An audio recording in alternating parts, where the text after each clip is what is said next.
Well, he's had some great appearances, but probably the most underutilized character in all of the MCU is the Hulk. We got the initial Incredible Hulk movie over at Universal, but then the character really kind of got put to the background, and now we're finding out they had some big plans, and it might be possible they're coming back to life. Let's talk about it. Well, if you remember way back in 2008, the Incredible Hulk got his very first film with Marvel Studios. Now, this was done with Universal and was directed by Louis Leterrier, and although it didn't perform very well at the box office, it did make a profit. Universal never ventured back into the realm of making more Hulk movies, and the Hulk got relegated as a secondary character in Marvel Studios' proper films. Now, the situation with the rights was rather complex for many years, but a couple of months ago, the rights to the Hulk returned to Marvel, and now Marvel Studios has access to all the Gamma Charge characters associated with the franchise.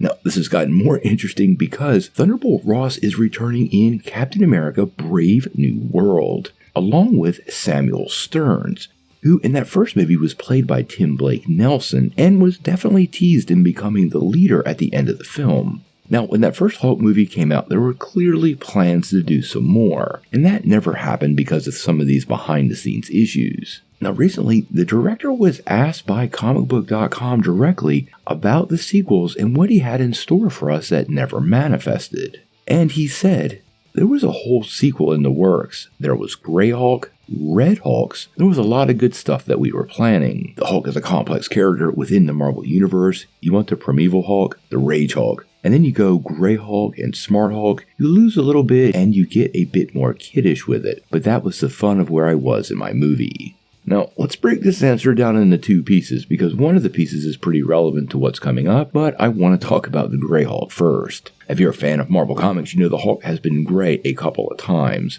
Actually, initially in the comics, he was colored gray, but apparently there was some printing issues, and that resulted in the Hulk traditionally being green. Now, many years later, the Hulk reverted to his gray form and took up a whole new persona known as Mr. Fix-It. Now, this version of the character lacks some of the physical strength of the green version, but definitely has the ability to reason, is much smarter, and has a whole lot more attitude than the original Hulk. A lot of fans have wanted to see Mr. Fix-It come to life, so it is pretty curious that the initial sequel was already diving into the potential for a Grey Hulk. Now, as for the Red Hulk, most of you are aware in the comics that's General Ross, who coincidentally is a big part of Brave New World. And notice the director said Red Hulks. Now, we've been hearing stories for quite a while that World War Hulk is on the horizon at Marvel Studios, but it's going to be quite different from the comics. The short version is in the comics.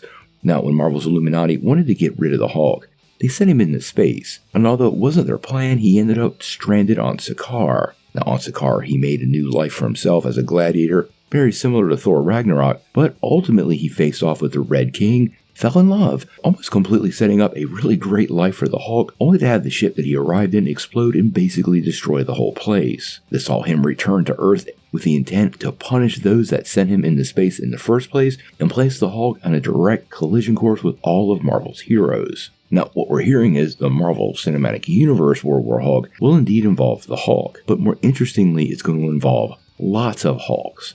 And if you look at She-Hulk and what's likely to go down in Brave New World, all those pieces are in place. Now, I do believe General Ross will become the Red Hulk in Brave New World and might even be part of the Thunderbolt, but I think the longer storyline is going to involve Thunderbolt Ross creating an army of Hulks that will effectively go out of control, and more than likely, these versions of the Hulks, in my opinion, will probably be the red variations. This will tie it all together pretty nicely, given what happened in She-Hulk, the capturing of her blood, the Hulk healing himself, the returning with his son. All these pieces are in place for a massive gamma-powered showdown, which is something I think Marvel Studios has wanted to do for a really long time. They just didn't want to share any of the proceeds with Universal.